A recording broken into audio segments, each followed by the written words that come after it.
toevallig heeft hij geen pet op, hoor. Er is iemand verliefd. Ik zei geen pet op, dus je hem af doet, niet ja. Er is iemand verliefd. Ik weet niet hoe die heet, maar hij is verliefd op iemand uit deze kamer. Ik weet niet wie het is. Ze begint met een M. En volgens mij voelt zij hetzelfde erover. Alleen zegt ze het gewoon niet. Ik weet alleen niet wie het is. Ze begint alleen met een M. En ze eindigt op een E. Wie zou het toch zijn? Wie kan het toch zijn? Weet iemand het hier? Ja. Celeste. Kan. Oh nee, het eind van de weg. En wie is die jongen?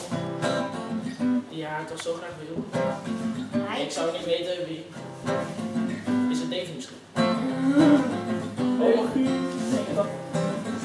Juri? Het is natuurlijk Bradley. Ik zit ernaast.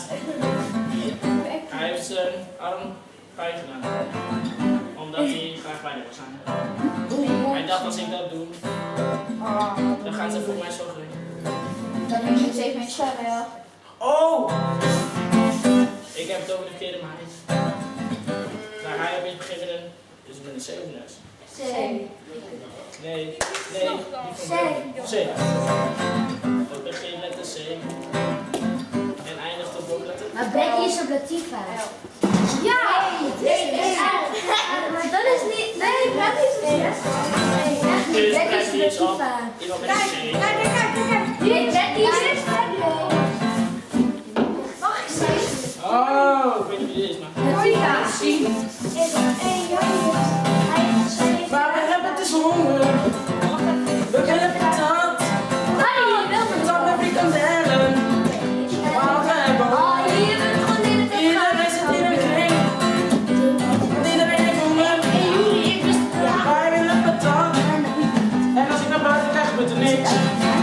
Die oude mensen zitten op het bankje. Niemand die bakt. En wij willen patat hebben. En daarom zingen we de vrij met z'n allen.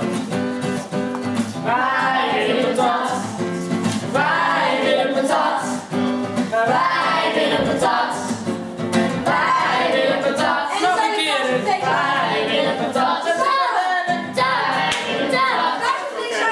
Wij willen patat. Kon die klanten allemaal eten?